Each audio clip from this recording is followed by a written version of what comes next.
Sicuramente non avremmo mai immaginato, né soprattutto voluto, cominciare il resoconto della seconda giornata dell'Heineken Jamming Festival da queste eccezionali immagini, riprese dal nostro operatore Alessandro Zanchini, mentre il violento fortunale che ha colpito buona parte del Veneto si abbatteva, per fortuna con intensità minore, anche sul parco di San Giuliano. Momenti in ogni caso drammatici, anche perché non si è potuto non tornare con la memoria alla tromba d'aria che aveva funestato l'edizione 2007 della manifestazione, quando la violenza del vento aveva fatto cadere 8 torrette del palco sul pubblico, provocando una trentina di feriti. Per fortuna questa volta niente di tutto questo. Il vento si è fermato a 74 km/h rispetto ai 150 di 3 anni fa, anche se in compenso sul giovane popolo della musica in poco più di un'ora, tra le 20:15 e le 21:30, si sono abbattuti più di 100 millilitri d'acqua. Ma facciamo un passo indietro e proviamo a fare il racconto dell'intera giornata. Una giornata che, come quella d'apertura, si era aperta con un caldo torrido, che peraltro non aveva fermato i 25.000 accorsi a San Giuliano per seguire le esibizioni di icone della musica contemporanea quali Green Day e i 30 Seconds to Mars.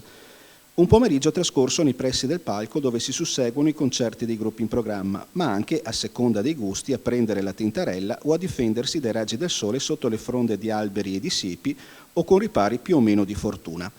Nei circa 700.000 metri quadrati del parco si può incontrare gente proveniente da tutta Italia, ma anche dall'estero. Per la maggior parte si tratta comunque di under 30, anche se non mancano le persone mature. Sono davvero numerosi, in particolare i genitori che accompagnano i figli a quello che immaginiamo sia il loro primo concerto rock. Molto gettonati anche oggi sono l'area beach, il punto di rinfresco spray e ovviamente i chioschi.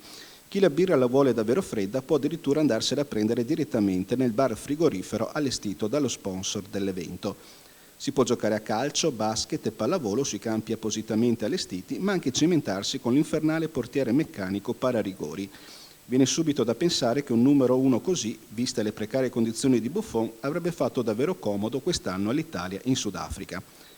C'è poi chi si concede anche una pausa artistica visitando l'area dei murales dedicati ovviamente al festival e chi non perde l'occasione per lasciare un ricordo della sua presenza firmando una delle colonne appositamente predisposte. Una domenica insomma all'insegna della musica e del divertimento sino a che qualcosa cambia. La morsa del caldo infatti improvvisamente si attenua. Sono molti a tirare un sospiro di sollievo, se non fosse però che all'orizzonte, dapprima impercettibilmente e poi sempre più velocemente, il cielo comincia a rannuvolarsi. La pioggia arriva verso le 20, quando sul palco si stanno esibendo i 30 Seconds to Mars. Dapprima leggera, poi sempre più forte. Il concerto comunque prosegue ed il gruppo riesce a concludere la sua esibizione.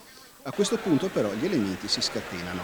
È ormai un nubifragio con un forte vento. Ad un certo punto comincia anche a grandinare. Una parte del pubblico decide di lasciare il parco, altri cercano ripari di fortuna, molti però rimangono stoicamente vicino al palco in attesa dei Green Day. L'organizzazione non resta in ogni caso con le mani in mano. Viene fatta subito sgomberare la zona attorno al palco, potenzialmente più pericolosa, mentre i volontari della protezione civile distribuiscono in poco tempo circa 2000 coperte termiche.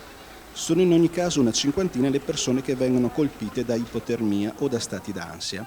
Si vedono le luci delle ambulanze della Croce Rossa muoversi nella notte sempre più incombente all'interno di tutto il parco.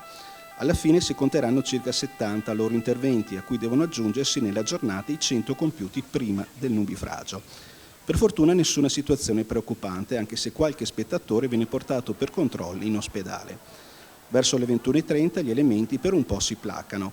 Molti spettatori tornano davanti al palco reclamando l'esibizione dei Green Day.